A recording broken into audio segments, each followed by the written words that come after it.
y después tener ese mindset de que tienes que reentrenarte y tener una actitud de apertura a aprender todos los días, porque hay mucha competencia, porque el mercado es enorme y uno dice, bueno, tengo una pequeña, gran porción de este mercado que es enorme, sí, pero tener esa pequeña porción implica que tengas una preparación también mínima para eso. Carlos Betancourt, líder en el sector de tecnología, nos visita para hablar de su experiencia de vida. Con más de 12 años de experiencia en el sector tecnológico en Estados Unidos, nos cuenta cómo la espiritualidad se convirtió en su salvavidas en momentos En difíciles. ese sentido, pues creo que tú vas a tener esa también, esa llegada, ¿no? A las personas y que de una u otra forma puedas ayudarlo, ¿no? Nunca dejar de aprender. Cada experiencia, buena o mala, es una oportunidad para desarrollarla. Que te tienes que morir y te tienes que reinventar. ¿Cuál fue ese momento en el que tú te mueres, Carlos? Carlos, tuve la oportunidad de conocerte hace aproximadamente 2 meses y te cuento una experiencia personal, fue una experiencia muy enriquecedora. Tuve la oportunidad de estar 3 días contigo, de compartir en un retiro espiritual del cual me siento muy agradecido porque cambió mi vida y te traigo a No Boundary Talk Podcast porque creo que tienes una historia muy, muy interesante que contar y creo que también es una historia de inspiración, de superación y de adaptabilidad, porque llegar acá a Estados Unidos no es fácil. Y empiezo preguntándote, ¿qué te hace llegar a Estados Unidos? ¿Cuál fue la razón por la que llegas a este país y a qué retos te enfrentas? Y bueno, nada, Ricardo, gracias por la invitación. Honrado acá de estar contigo y con tu audiencia. Y bueno, básicamente la decisión de venir fue una decisión pues familiar, ¿no? Un poco la idea, como siempre, es uno trata pues de proyectar, ¿no? Sus hijos, como básicamente el tema entre calidad y estilo de vida. Nosotros siempre pusimos como en una balanza el tema de calidad de vida, más que viéndolo más en el tema material, sino en el día a día, seguridad, aspectos pues de experiencias para los niños y por lo menos tratar de que su infancia y su etapa de crecimiento tuvieran al menos lo que por ahí nosotros tuvimos la oportunidad en nuestro país. Entonces, pasaron una serie de pues, acontecimientos desde el punto de vista de trabajo, laborales e inclusive pues algunos aspectos de seguridad en Venezuela, en mi país, que bueno, nos llevó a tomar la decisión de ver algunos otros rumbos y este país pues básicamente tenía las condiciones desde el punto de vista migratorio y laborales para nosotros pues emprender viaje para acá. Previamente estuve viviendo en Europa, estuve haciendo un posgrado allá, pues de verdad que me encantó también la experiencia en Barcelona y en España y fue algo pues súper enriquecedor como persona y como profesional, ser humano.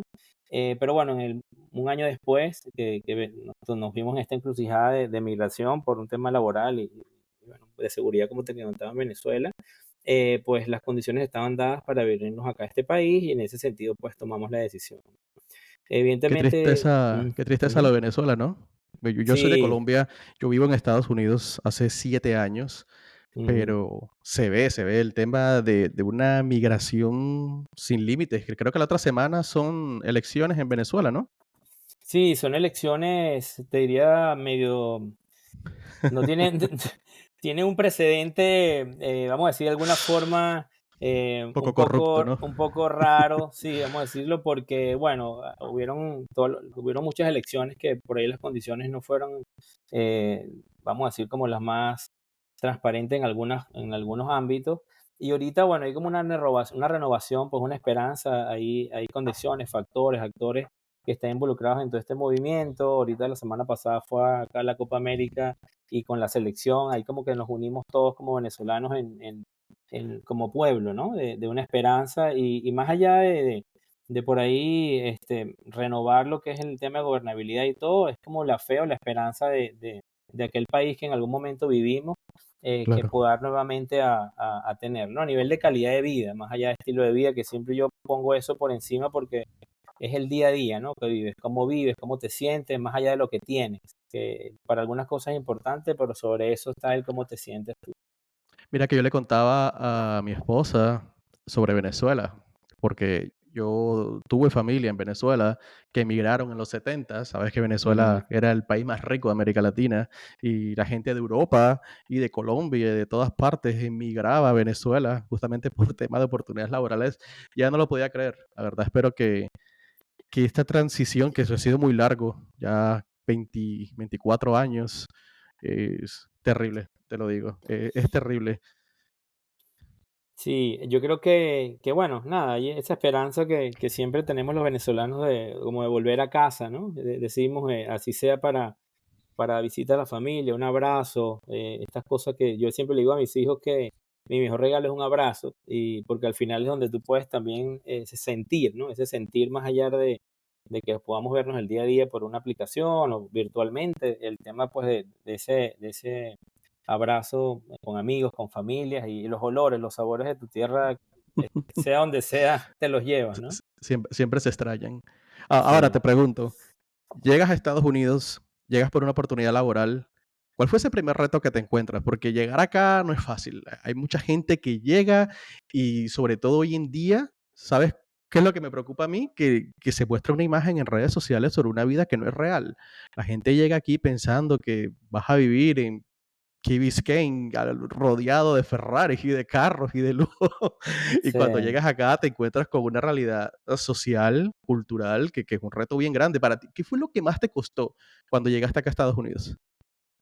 Sí, mira, nosotros inclusive, bueno, en aquel momento habíamos planificado, vamos a decir, tener un presupuesto, más o menos ya yo sabía cuánto iba a tener de salario y todo, pues fue un proceso, vamos a decir, estructurado y tiene cierta planificación desde el punto de vista de gastos y presupuesto y por ahí qué condiciones vas a estar, ¿no? Pero una vez que llegas acá, te das cuenta de que evidentemente el día a día es otro, ¿no? Desde el punto de vista de cuáles son tus prioridades por ahí te van cambiando un poco porque un tema de adaptación. Yo empecé a trabajar, la empresa donde estuve pues 12 años fue donde llegué pues trabajando en aquel momento, 2012. Era una empresa multinacional, yo estuve ahí responsable de un área ahí en varios países. Y bueno, el primer reto te diría que es justamente la adaptación desde el punto de vista de nosotros como venezolanos. Tú no piensas en irte de tu país de forma permanente, ¿no? Piensas en Claro. irte, yo estuve, como te comentaba, estuve estudiando fuera, estuve en Europa, estuve haciendo varios cursos, inclusive estuve en África, estuve en Sudáfrica, con empresas donde estuve y tuve la oportunidad de tener esas vivencias desde el punto de vista de preparación temporales, no lo piensas desde el punto de vista permanente. Entonces, cuando llegas acá y ya te das cuenta que tienes que pasarte el switch de que permanente realmente no hay nada en la vida, ¿no? Pero desde el punto de vista de planning, no es que voy a estar un mes o 3 meses o 6 meses, estás como, bueno, vamos a emprender una vida acá y dar lo mejor de nosotros. Y te das cuenta de que sí, por más que estemos en Miami, que le dicen la capital de Latinoamérica, etcétera, hay un choque desde el punto de vista del día a día, ¿no? Los tiempos, la dinámica. Evidentemente los trabajos influyen mucho. Yo afortunadamente, pues gracias a Dios, no tuvimos problemas desde el punto de vista migratorio, estaba esa condición por ahí adelantada. Y a nivel de trabajo, tuve un trabajo formal, evidentemente con mucha responsabilidad. Y bueno, siempre tratando pues de tener esa empatía con mis compañeros de trabajo, así sean pues con mis jefes o pares o gente que por ahí me reportaba, tratar de ser lo más empático posible porque al final yo pensaba, bueno, estoy aquí por una condición de vida, de que fue una decisión, no es que tampoco salí forzado a mi país ni nada, pero sí es algo que no lo piensas durante, por ahí uno está estudiando, se está preparando, en Venezuela hay muchas empresas, también de las mejores del mundo, un país petrolero, etcétera, y llegas acá pues con un switch que tienes que pasarte, diría, a juro, ¿no? Entonces yo, por Claro. ejemplo, yo trabajo en una empresa de telecomunicaciones, yo nunca había trabajado en telecomunicaciones, sí tenía un criterio de la parte técnica que yo hacía y tuve que adaptarme a eso de forma rápida. Y después un tema, mi hijo mayor tenía un año en ese momento, un año y medio, bueno, un año y después, bueno, cuando yo llegué ya tenía año y medio.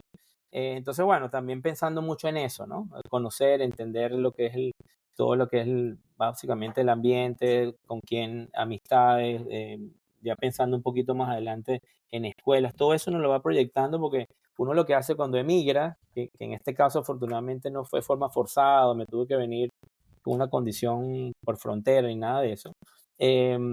Piensas básicamente mi norte, cada decisión que hacíamos era pensando en este caso en mi hijo, ¿no? Que en aquel momento teníamos solo a nuestro hijo mayor y cada paso que yo hacía, inclusive cada decisión, por más chiquitita que sea, era pensando en él. Y en algún momento eso también después es como un aprendizaje porque para uno poder transmitir, vamos a decir, em, firmeza, estabilidad hacia tus familiares, tu hijo, en este caso, tienes que estar tú bien primero. Y esas son parte de mi aprendizaje, Mm, ¿no? Que yo también veía, bueno, la familia, mi hijo, y cómo estaba, pues, en aquel momento mi esposa, etcétera, y yo a veces me dejaba un poquito a un lado, y eso fue como mi mayor challenge, ¿no? Empezar a entender de que tienes que adaptarte tú a un nuevo país, a un nuevo esquema, a un esquema multicultural, pero a su vez a una dinámica diferente, y yo poder asumir eso, pues, de la mejor forma posible, que no me afectara mi paz. Y ese te claro. diría que fue como mi mayor reto.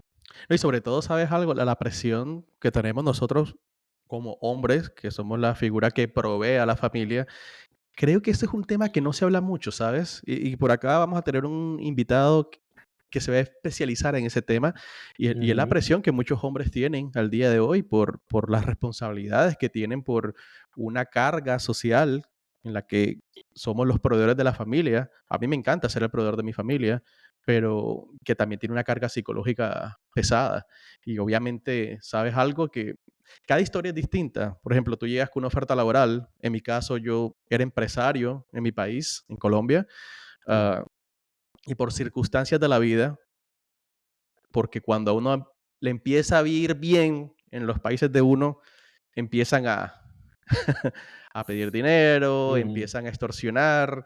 Entonces, la llegada mía fue un poco distinta a la tuya, que la llegada mía prácticamente yo salgo huyendo de mi país. Es triste que ujú, lo diga, pero salgo huyendo de mi país. De un lugar donde empecé un negocio pequeño, que fui creciendo, que fui generando empleo, que hacía las cosas bien y que lastimosamente el entorno social, el entorno político, todo lo que rodea los problemas sociales que enfrentamos en América Latina, me tocó salir. Me tocó salir y ¿sabes algo? Me tocó llegar a trabajar en un restaurante, como lo ujú, hacen muchísimos inmigrantes latinoamericanos, ¿sabes? Que llegamos en trabajos que de pronto no es el trabajo que querramos hacer, porque en mi caso venía con una carrera, venía con unas expectativas, pero tenía que acomodarme culturalmente y trabajaba, me acuerdo en esa época, trabajaba 80 horas a la semana, 80 Guau. horas a la semana. Ah, pero sabes algo que eso también fue una experiencia que me ayudó muchísimo en el proceso de adaptación a este país, pero ¿sabes algo que me hizo fuerte?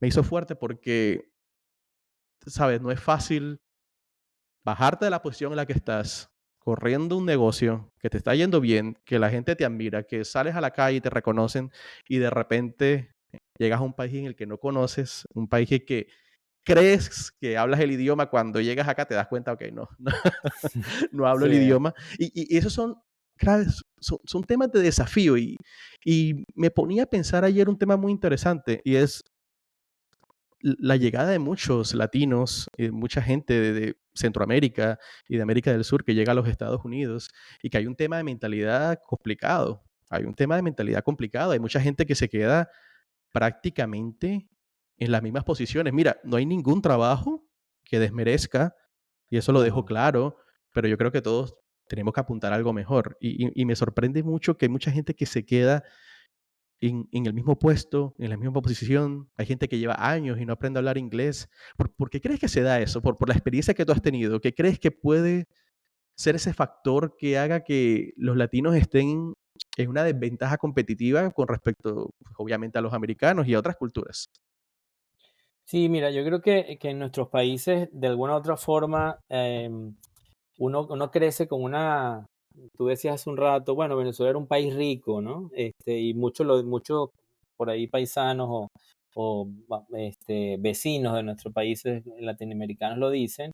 Y es verdad, desde el punto de vista de recursos naturales, vamos a decir, de, de belleza turística, etcétera, pero al final, para que todo esto se active, necesitas de la gente, ¿no? Tú puedes tener una playa muy bonita, necesitas Claro, infraestructura, necesitas servicio, necesitas vocación, necesitas voluntad, necesitas entrenamiento, reentrenamiento y sobre todo eso es lo que llamas la umbrella de servicio. Entonces, nosotros los latinoamericanos en el tema pues del servicio, primero a nosotros mismos y después a nuestras comunidades, a veces por ahí en algunos, no sé, amigos, le dicen, no, ven, en mi país yo aquí lo que me cuesta 3 veces hacer algo, allá yo salgo y lo hago, ¿no? Es como una especie de hay temas de compliance por el mismo proceso, sistema que pareciera que fuera como más fácil hacer por ejemplo, algún oficio o algo cuando realmente no es así, ¿no? Y lo que pasa es que estamos como acostumbrados a que como estás dentro de tu mismo espacio, Claro, vamos a decir,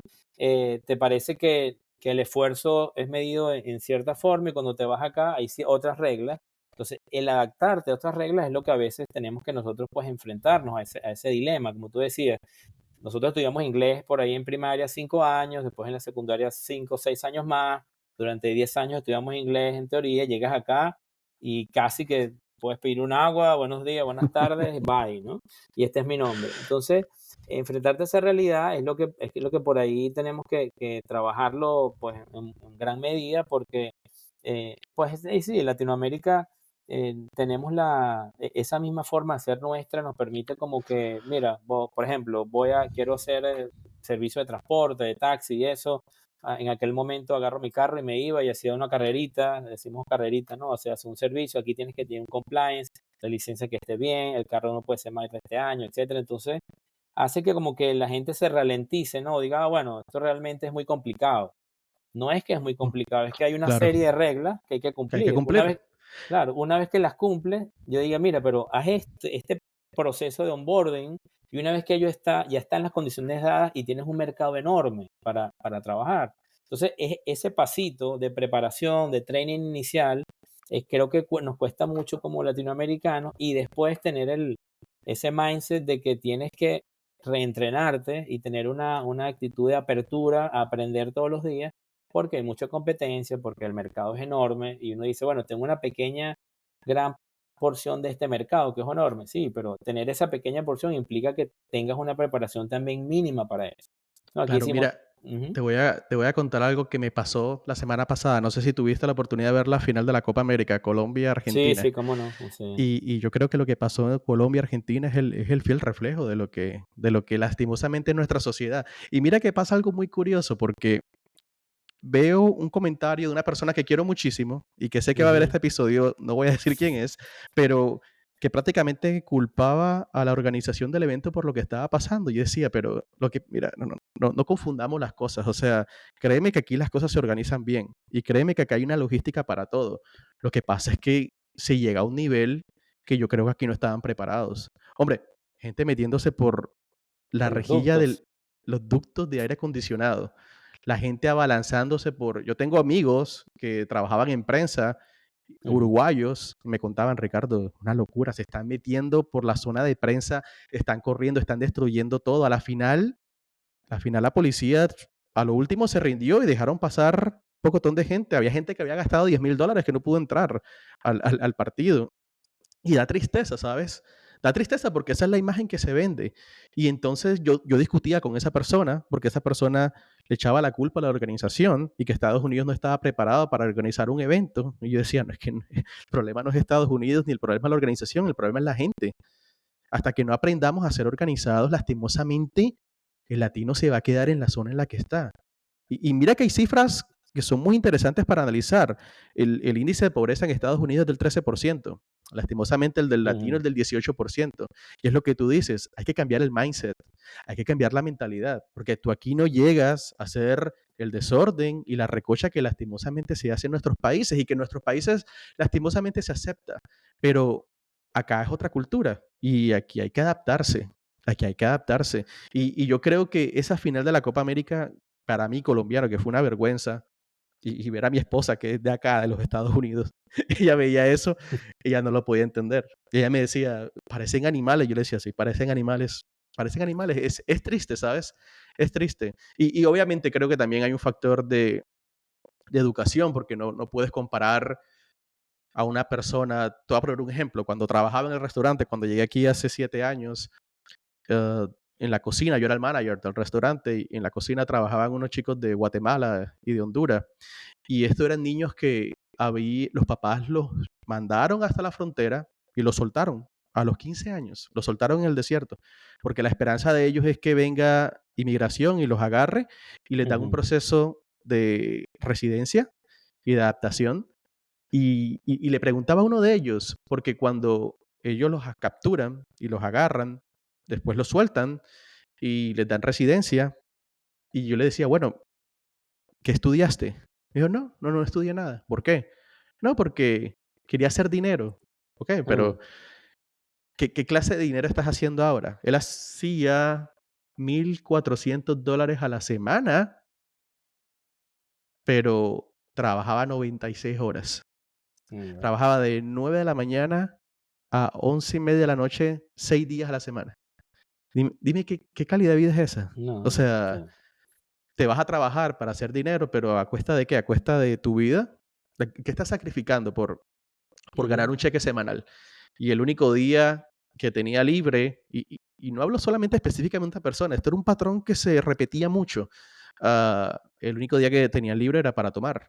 Se ponían a tomar y yo creo que, bueno, es como para olvidarse de todo, ¿sabes? claro, sí. Porque tampoco es fácil que tú llegues como un niño acá, llegas solo, llegas a una cultura y llegas en un nivel de pobreza que es bastante alto y llegas a este país que te da posibilidades de poder tener un carro, que de pronto eso es algo que en tu país nunca lo ibas a poder tener, y que puedas tener una casa con aire central y que puedas vivir con comodidad, pero estás sacrificando la vida. Y yo creo que ese es el aspecto más importante, ¿sabes? Y en el que se debería trabajar.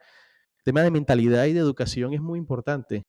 Y si nosotros como latinoamericanos nos proponemos a ser más organizados, no solamente cuando llegamos acá en todo, ¿sabes? Incluso en nuestros propios países, porque es que a la final el país es un reflejo de la sociedad, de lo que está pasando. ¿Sí me hago entender? Y creo que eso es un tema que es muy complejo, porque en tu caso en Venezuela fue una dictadura que se ha impuesto y que ha sido muy difícil de tumbar, pero hombre, Carlos, también hay que decir que hay una gran parte de la población que tiene la culpa de lo que pasó, ¿sí me hago entender? Sí, Porque hubo una parte de la población que votaba por Chávez y que les encantaba que les pagaran los servicios públicos y que tuvieran todo gratis. sí, mira, hay un tema este es un tema de valores y educación que para mí es la esencia de una sociedad, ¿no? Al final, ese tema de, entre comillas, digo yo, ¿no? El facilismo de que las cosas pues me llegan porque yo me lo merezco. Y no sé, por ejemplo, la gente dice, no, Venezuela es un país petrolero, se producen tantos millones de barriles al día y si son tantos millones te corresponden X cantidad de dólares por día. Entonces, e ese mindset, que como decía hace un rato, está basado en el que yo me merezco las cosas porque sí, y al final, no es así, ¿no?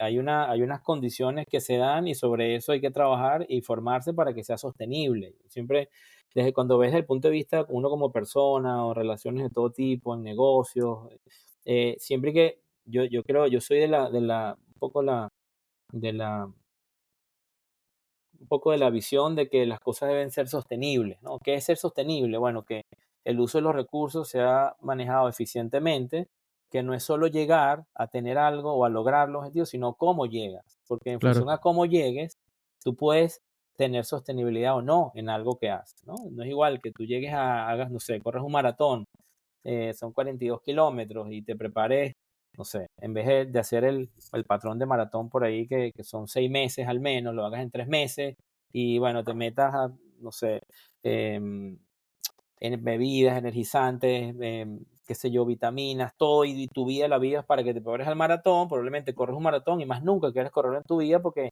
forzaste las cosas a una forma que por ahí no te quedaron más ganas. Entonces, si hacerlo de forma estructurada, ¿sabes? Durante un ejemplo, ¿no? Lo hago acá muy ilustrativo.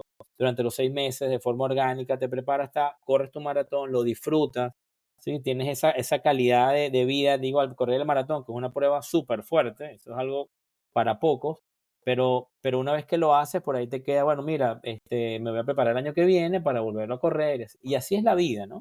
La claro. vida es como un journey, es como un camino, si lo ves desde el punto de vista del maratón, la idea es disfrutarlo. O sea, mire, yo tengo una meta, me tengo que preparar, tengo que entrenarme desde el punto de vista técnico, tengo que entender desde los zapatos que uso, cuál es la rutina, cuándo hago una carrera larga, una corta, si voy a ver un coach o no, alimentación, descanso, una serie de patrones que tienes que usar para poder llegar ahí. Y eso es así para mí, es todo en la vida, ¿no? ¿Qué hiciste tú como esa personalidad o ese mindset o esa forma de ser que te llevó a estar en la posición en la que estás?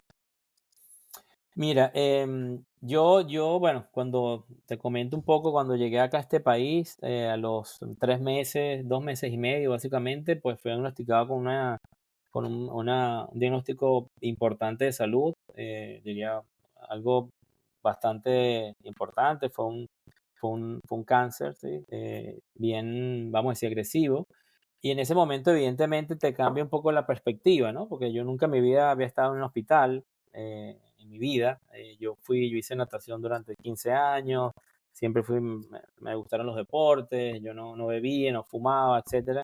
Y primera vez literalmente que iba a un hospital para un diagnóstico de ese tipo. Entonces ahí te cambia un poco el patrón de prioridades en la vida, Claro, de adaptabilidad y de resiliencia, ¿no? Entonces ahí, por más que, como te dije, yo no fui forzado a salir de mi país y afortunadamente yo pude llegar a este país con trabajo, pero ese trabajo no fue que me cayó tampoco, sino que bueno, te preparas, estuve varios meses buscando en función de que ya yo tenía por ahí cierto background profesional y técnico, pues pude tener esa posición.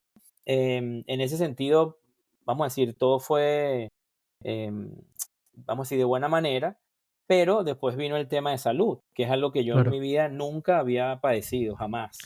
Sabes que me identifico mucho contigo porque, pues, yo gracias a Dios nunca he tenido problemas de salud, pero mi madre, ella falleció hace mucho tiempo, cuando yo tenía 19, 20 años, y fallece por un cáncer repentino que aparece.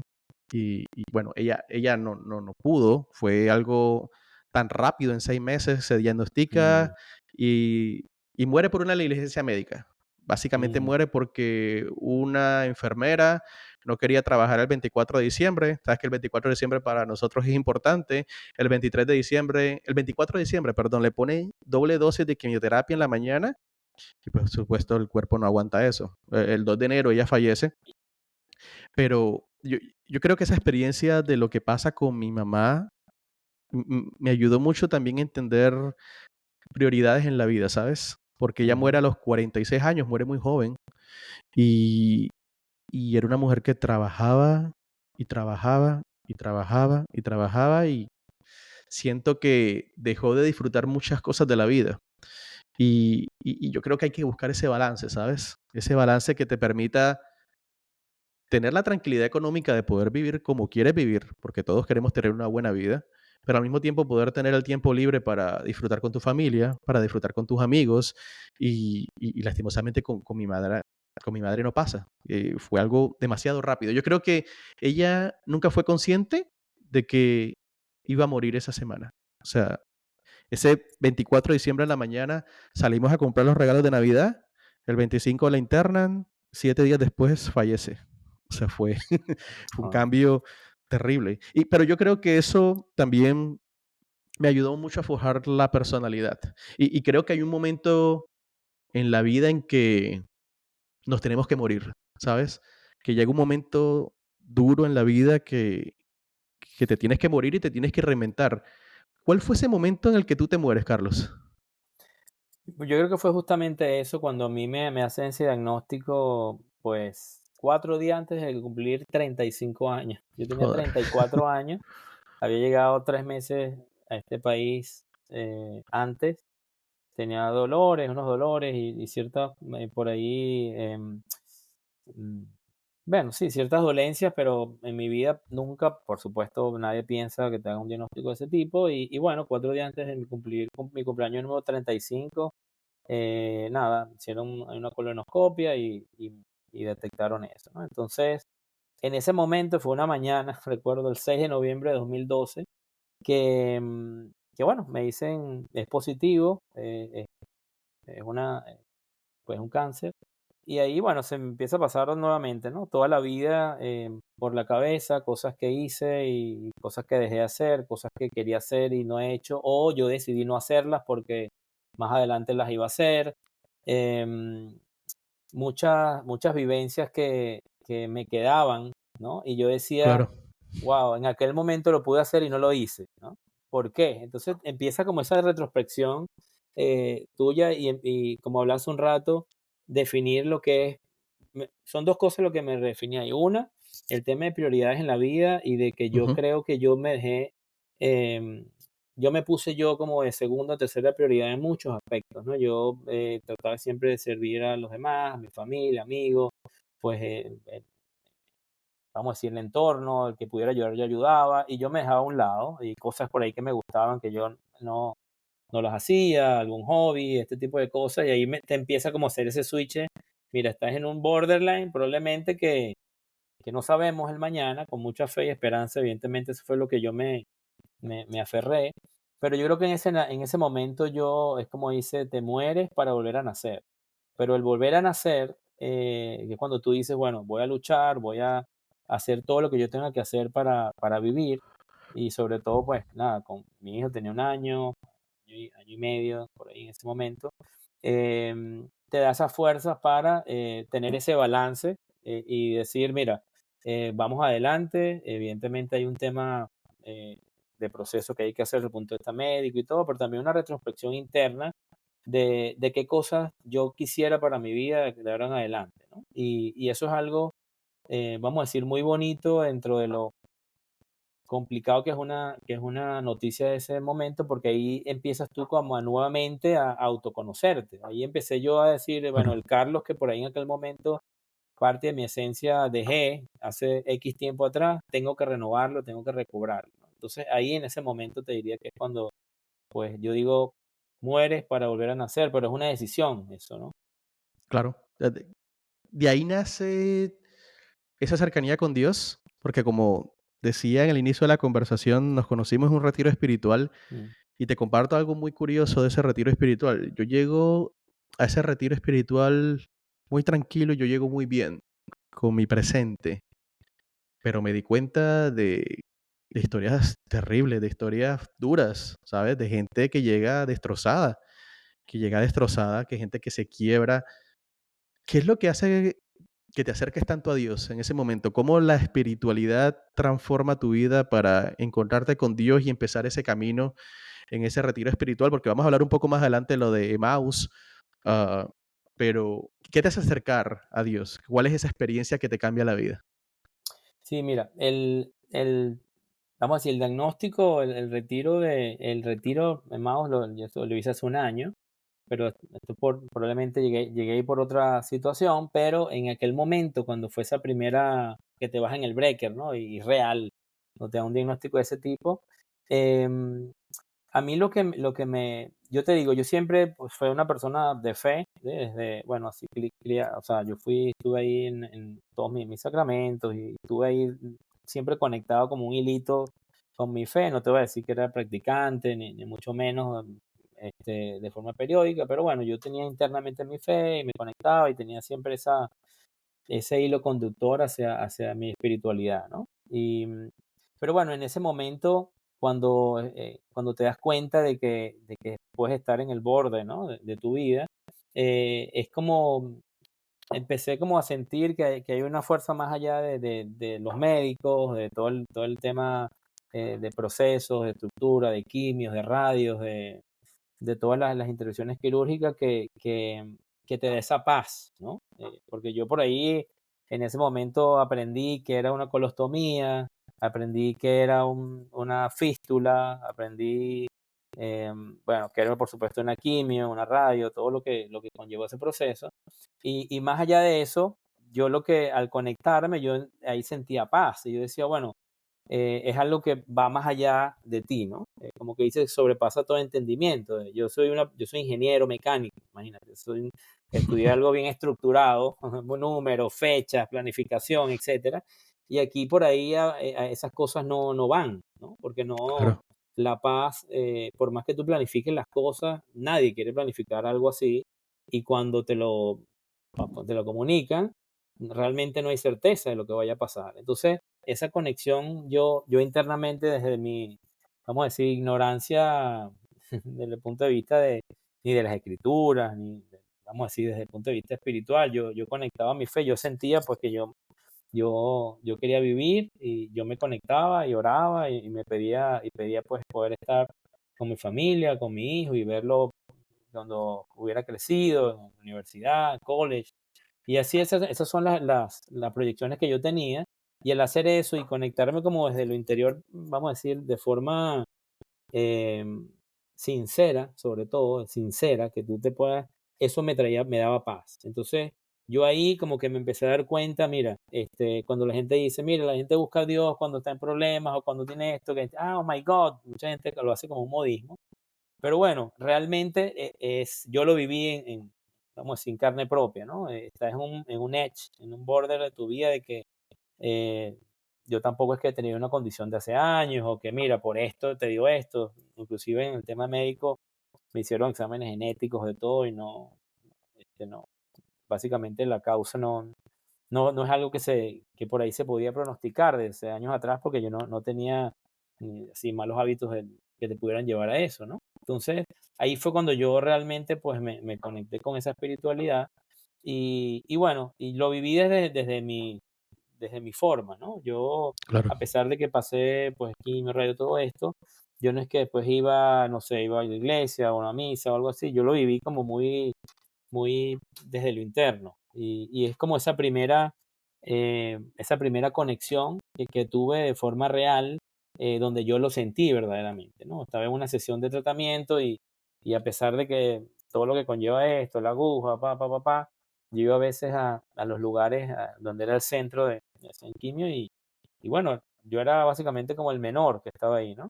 Entonces, los señores que estaban me veían y muchos me decían, oh my God, this kid is here, why, Claro. ¿no?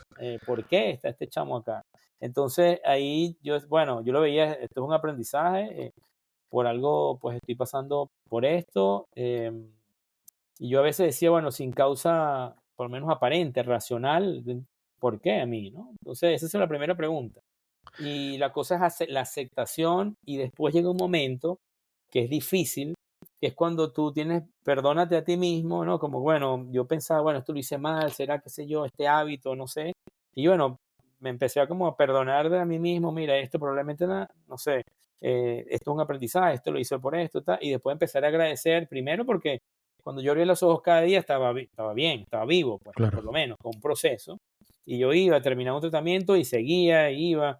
A mí yo no tuve básicamente side effects de nada, Wow. y eran dosis importantes. Y en ese sentido, pues te diría que es donde ahí me empecé a sentir realmente esa conexión.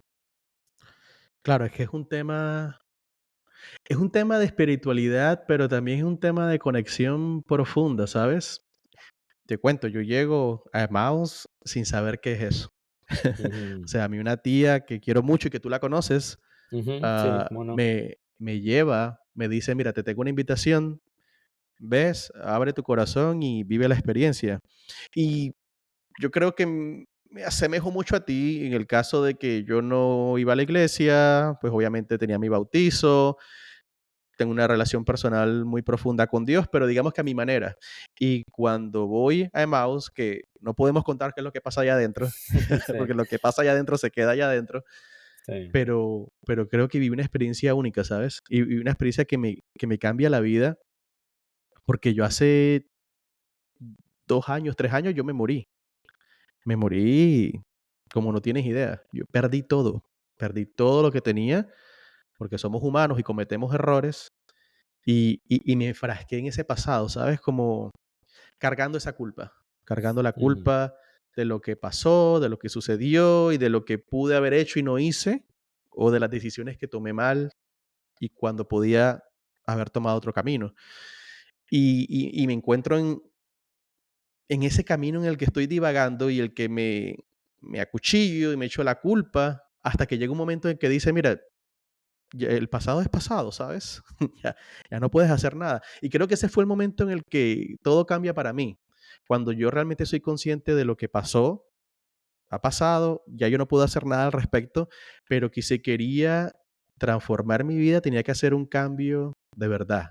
Porque creo que a veces muchas personas hacemos cambios, pero a la final terminamos repitiendo los mismos patrones o de alguna forma llegamos a repetir lo mismo y no es un cambio real.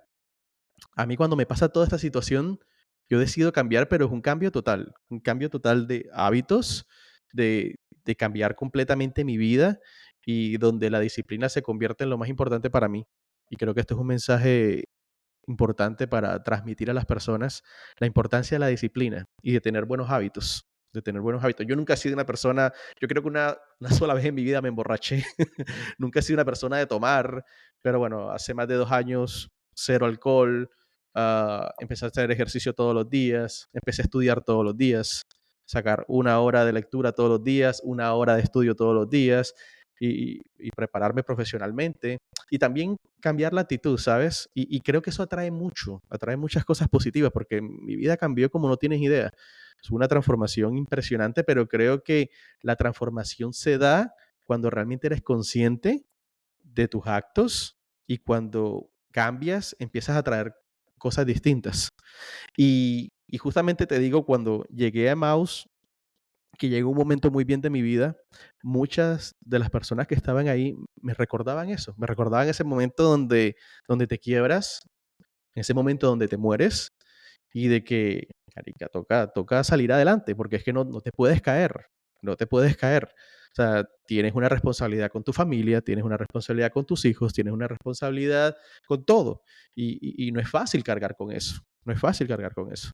Hace 2 semanas, un familiar muy cercano decidió quitarse la vida. Una persona que estaba luchando con una depresión hace 10 años.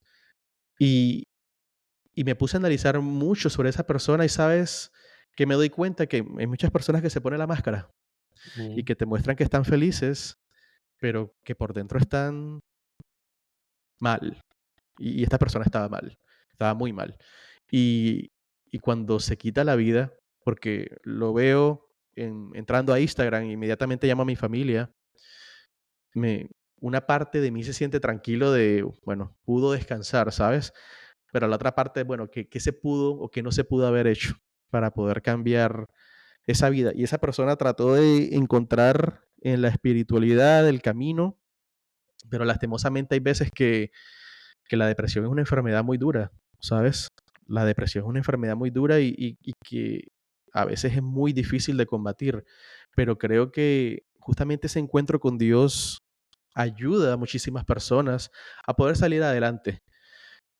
Tú como uno de los guías, como uno de los padres de Maus, ¿qué consejo le podrías dar a una persona que se sienta perdida en este momento? Porque creo que en esta experiencia que has tenido y que hemos podido compartir con tantas personas y que hemos formado una familia, y eso me encanta, ah, ¿qué consejo le puedes dar a una persona que ahora mismo se sienta agobiada, que se sienta triste y que se sienta que no hay esperanza? Sí, bueno, ahí primero, yo ahí en el Maú, en la comunidad, soy uno más, ¿no? Yo por ahí en ese momento, pues tuve un rol con ustedes diría como por, por, no sé, por el Espíritu Santo, ¿no? Que Pero lo haces muy bien.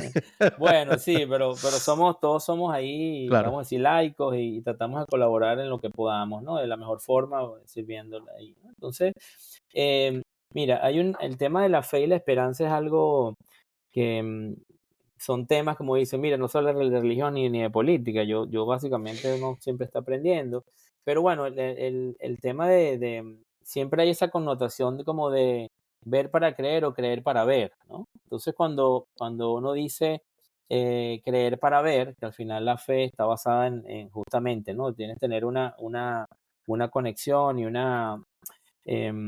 vamos a decir, ese pilar fundamental de la creencia está asociada a que hay algo más grande que nosotros, pues que nos da esa fuerza, hay algo más grande que nosotros que por ahí nos levantamos en las mañanas y nosotros damos como por hecho de que, bueno, vemos, sentimos, oímos, escuchamos, tenemos tacto y es como que me merezco esto y al final es un milagro cada día, o sea, cada día es un milagro, el hecho de que nosotros pues, los que hemos pasado por alguna condición de salud, o sea, gente que ha estado en un accidente y después afortunadamente pues no le pasó nada, y al del otro lado lamentablemente falleció, y uno ve un pajarito y lo ve como que algo increíble, justamente de eso se trata, ¿no? Es un poco esa,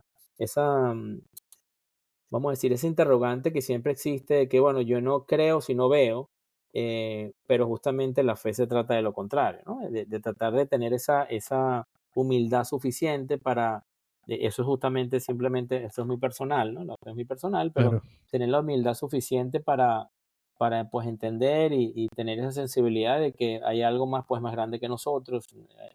Ahí la gente dice la ciencia y la religión, como que una cosa va por un lado, otra por la otra, y no es así. Muchos de los grandes Es científicos el, han sido personas de fe, aunque ellos tarde o temprano pues lo asuman. Es algo muy personal, ¿no? Entonces, de cuando uno pasa por estas tormentas, ¿no? Que dice las tormentas de la vida, que dice, bueno, vas en siempre un ejemplo ahí de, a veces las escrituras, que bueno, van los discípulos y Jesús van cruzando del mar de Galilea a otro y va Jesús atrás en la barca, va dormido y van los discípulos, bueno, van remando y cuando van en el medio vamos a decir, del trayecto empieza una tormenta y ellos, bueno, ¿qué pasó, Señor? Lo llaman, ¿no? ¿Qué pasó? Que no estás ahí, no te importa, vamos nosotros. Y es lo que dice, bueno, estoy aquí con ustedes, tengan fe, no va a pasar nada. Entonces, y agarra y calma la tormenta, ¿no? Y después, bueno, llegan al otro orilla. Entonces, claro, eso es una analogía de vida, ¿sabes? Que siempre en la escritura se habla con muchas parábolas y eso, de que cuando todo está bien, ¿sí? De que cuando yo llego a la orilla del otro lado del lago y no pasa nada, yo no me acuerdo, yo básicamente yo tenía que llegar y listo, yo no me acuerdo de nadie, yo llegué por mí mismo y ya. Pero cuando hay alguna tormenta en la vida y que tú por ahí sientes que no puedes y que en este caso lamentablemente pues hay personas que entran en depresión y después van a otras consecuencias mayores, pues no llegan a ese estado justamente de fe y de esperanza que hace que uno sabe que no puede solo y evidentemente, pues hay situaciones como que, bueno, por ahí pasan este tipo de casos. Y en ese caso yo lo que, pues como invito es que siempre, vamos a decir, internalicemos con humildad de que hay un ser más, vamos a decir, más grande que nosotros y que de una u otra forma está ahí. Pero bueno, es como siempre se habla, ¿no? El libre albedrío, él está ahí, pero bueno, hay que orar, hay que solicitar pues ayuda y todo eso se basa en la humildad, ¿no? Porque por ahí es siempre, hay gente que es exitosa, yo te podría decir, mira, yo nunca me enfermé antes, yo no bebo, no sé qué, para la gente va a decir, no, mira, tu familia, tuviste una familia perfecta, entre comillas, pudiste venir a este país, no pasaste por la frontera, ni en balsa, llegaste con trabajo, un buen trabajo, sí, pero ve hacia atrás, te preparaste, ¿sabes? Me claro, formé, claro. estudié, no es que a mí me escogieron porque yo soy X, ¿no? Entonces, tener la habilidad suficiente como para entender de que hay una fuerza, hay un ser pues, supremo que es más grande, en este caso que nosotros, que la humanidad, y que somos vulnerables. Y como te decía, en ese momento yo a los 34 años nunca en mi vida iba a pensar que iba a tener ese diagnóstico. Como hay personas más jóvenes, niños o más adultas que hoy estamos acá y mañana no sabemos qué va a pasar, inclusive la hora siguiente. Entonces, como que yo lo que por ahí puedo como recomendar desde mi experiencia es que tengamos la humildad suficiente para agradecer primero las cosas vividas hasta este segundo que estamos. La esperanza está basada en justamente, ¿no? Parte en gratitud y parte en nosotros reconocer de que hay momentos que no podemos solos. Y yo creo que todos en la vida, así tengamos una creencia o no, aunque sea llamamos a un amigo, ¿no? Entonces llamo a Claro, Ricardo, oye Ricardo, escúchame, un abrazo, tomamos un café. Y dentro de eso tú dices, ¿por qué bueno, por primero agradecer que tengo un amigo, que lo puedo llamar a tomar un café, porque hay gente que ni siquiera tiene esto. Entonces, bueno, me voy y salgo a caminar y me encuentro a alguien en la esquina y buenas tardes, buenos días, y me pongo a hablar con él y ya me hizo el día, ¿no? Entonces, esas cosas de que uno claro. tener la humildad suficiente y de agradecer de que, mira, por algo yo salí, me tomé un café, conocí a esta persona, me tomé un tiempo y por ahí saludé a alguien, vi un pajarito, que son cosas que al final te van llenando la vida porque yo creo que lo más importante es lo que uno sienta, ¿no? Es el ser, más que el parecer o el tener. Entonces, eso es como lo que yo un poco he tratado de tener en mi día a día, con todas las vicisitudes que tenemos, ¿no? Porque al final, en el Claro. día a día hay problemas que afrontar, hay situaciones, pero siempre viendo esto desde el punto de vista del agradecimiento y verlo como aprendizaje. Tengo una curiosidad. Cuando pasas por todo este proceso de que te enfermas, de que te cambia la vida por completo, ¿qué, qué recuerdas que fue lo primero que más apreciaste? Porque, como decía, damos a veces por sentado tantas cosas, damos por sentado que estamos bien, damos por sentado que respiramos, damos por sentado que vemos, que escuchamos, y hay personas que darían lo que fuera por tener eso, si me hago entender. ¿Qué recuerdas que fue lo que más apreciabas cuando te levantabas? Decías, Dios mío, gracias. Ver a mi hijo, era lo que más apreciaba. Yo tener, y primero lo que yo, yo me acuerdo, yo lo que, cuando me levantaba, primero tratar de que tener por lo menos el menor dolor posible, dolor físico, porque estás pasando por tratamiento y temas, ¿no? O side effect, que no tuvieras nada al pelo y todas estas cosas. Pero sobre eso, pues poder ver a mi hijo y compartir, aunque sea algunos momentos del día con él, dentro de todas las condiciones. Y en eso era mi mayor agradecimiento, ¿no? Porque es tener esa gracia de poder, nada, porque al final es un fruto de uno, pues que nos da Dios, poder tener un bebé, bueno, y en este caso a mi hijo que estaba pequeño, pero bueno, es el amor como el amor incondicional, ¿no? Que no existe cuando uno tiene, cuando ha tenido la oportunidad de ser papá. Eso era lo que yo más por ahí apreciaba, ¿no? Y después, que es algo también muy importante, que es difícil, porque uno dice, bueno, amar al prójimo como a uno mismo, ¿no? Entonces yo decía, bueno, gracias que puedo ver a mi hijo, pero también que mi hijo me puede ver a mí, Claro. ¿no? Eso es algo importante porque uno lo piensa, si lo pienso desde gracias que puedo ver a mi hijo, ¿sí? Es como que, bueno, sí, agradezco que puedo tener esa experiencia, pero pues viene el otro lado, ¿no? Que es como que su hijo, o sea, mi hijo tiene a su papá acá, estoy acá, nos vemos, por ahí estaba pequeño, hay cosas, son etapas donde uno va disfrutando hacia adelante, pero hay cosas que por ahí cada etapa tiene su momento pero yo agradecía mucho eso, tanto que yo lo pudiera ver y compartir y que él también hacia mí, ¿no? Porque es como los seres como más vulnerables, ¿no? Los niños, porque los adultos Claro. evidentemente, bueno, hemos vivido, pero ellos como niños yo decía, mira, todo le queda toda una etapa, toda una vida No, y y yo sobre agradezco todo cada día, la ¿no? inocencia, ¿no? La Claro, sí. inocencia que es algo. Yo digo que la experiencia de un hijo solamente se vive cuando realmente lo tienes. Tienes una idea en la cabeza, Sí, todos te dicen que puede ser muy bonito, pero hasta que no lo vives realmente no entiendes ese amor tan profundo que puedes tener por un ujú. ser tan inocente. Es increíble, Sí, es sí, increíble. y ellos al final, después tuve, bueno, tuve 2 niñas más y 2 bellezas, 2 princesas más, que igual, ahorita el día a día doy gracias de poderlas ver, de poder compartir, de que ellas puedan compartir con su papá, de que nos abracemos. Y siempre les digo cuando son así, no sé, cumpleaños o algún día del padre, un detalle, no, yo sé que tu mejor regalo es el abrazo, pero, ¿sabes? Los niños siempre están con algo, bueno, te regalo una cosita, ¿vale? Entonces, eso también he tratado de como de inculcarlo, ¿no? De que ellos también entiendan que por lo menos hay cosas que van más allá de lo material y que al final cuando uno se va en algún momento, cuando ya no estemos acá en esta vida, lo que te queda son las vivencias, no las Claro. tenencias, ¿no? Las Sí. tenencias No es te como por llevas ahí, nada. no, y ahí en 3 4 generaciones, uno dice, ahí la casa donde tú estás, o esta casa, o el carro que tuviste, o qué sé yo, lo va a usar otra persona que no tiene ni idea probablemente de quién fuiste tú desde el punto de vista material. Probablemente hay gente que deja un legado, bueno, artistas, ¿sabes? Gente, personalidades, o inclusive no tienes que ser de personalidad pública en una familia o algo. Y eso como que es lo bonito, ¿no? Que son lo que yo te decía de qué es lo que te alimenta el ser más que el tener. Y lo otro también que comentabas hace un rato, que hay mucho en el tema, pues, a veces los latinos, o no necesariamente los latinos, pero la humanidad está mucho del parecer, redes sociales, lo que parece es esto, la foto. Entonces, al final son cosas, pues, superfluas, pues, o banales que bueno, tú también, creo que todos hemos visto artistas, wow, qué exitoso es esta persona, y de una sobredosis fallece, ¿no? Entonces, Claro. ahí es donde dices, bueno, ¿dónde está ese balance?